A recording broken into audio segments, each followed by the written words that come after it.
We are Tuesday morning, winding toward 10 a.m.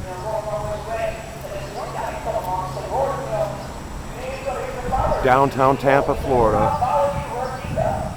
It's Derek Chamblee. We're at the 13th Judicial Circuit Court of Florida, the George E. Edgecombe Courthouse.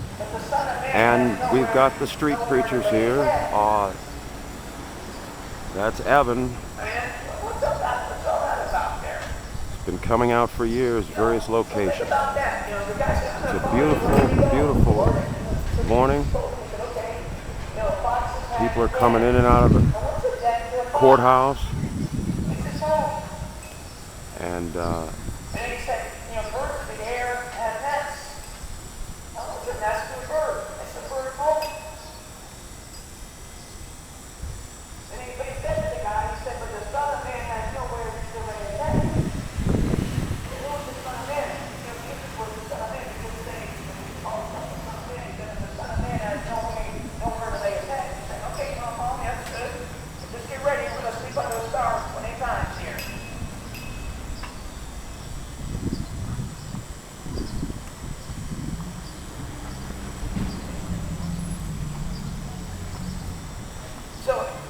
oftentimes, this is, in Jerusalem, they were in the city, and when they were done doing what they had to do in Jerusalem, minister to the crowds, and later in the evening, people go home, they get a meal, go back to their homes. But then down to the night, Jesus said, okay, guys, come on, and we go outside the city, and we're to bed, and end up a lot of times. It's over in this garden here called, he came out, he went to the Mount of Olives as what? As he was accustomed. And when his disciples also followed him, it says when he came to the place. Now, if you ever seen a shot of Jerusalem, a lot of times you see the Dome of the Rock. That picture a lot of times was taken on the side of the Mount of Olives, because the Mount of Olives is like right near there. And that was where the picture was taken. I've had the privilege back in 1999 to go over to Israel. It was a wonderful time with the other Christians. It was on a tour, and they took us to all these different places. And of course, we did go into Jerusalem, and we went to these different places. And we were actually on the side of the mountain, and you could look down, like you see the buildings here in Tampa. You'd see the Dome of the Rock off the side of the Mount of Olives. And this is where Jesus would often go, by himself out, the countryside, and there was this garden, the Garden of Gethsemane. It's called the Mount of Olives because there were a lot of olive trees, planted there. This is where Jesus, where he went. He took his disciples. But it says when he came to the place, this is very powerful. See, Jesus, he often went here, and he had his quiet time with his Father. He said when he came to the place, there's this place that he had.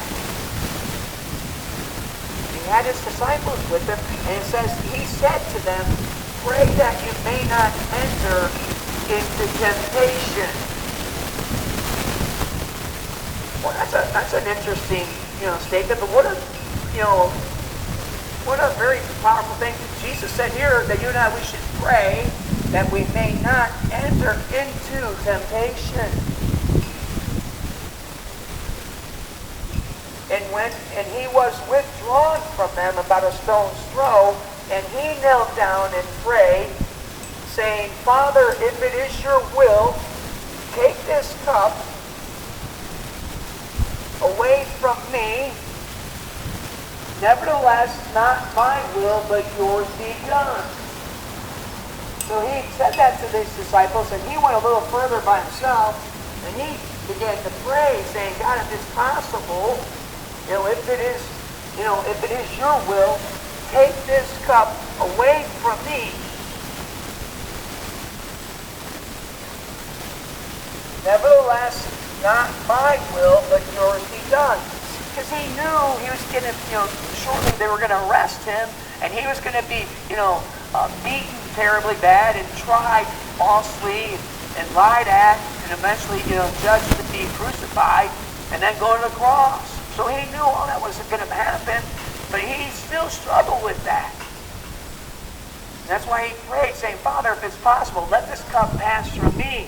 Now maybe, you're going through stuff, and maybe, you're going to get, this is your week in court, and, maybe it's not, you're thinking, boy, I don't know, my attorney's saying it doesn't look that good. Looks like I might have to spend some time, behind bars.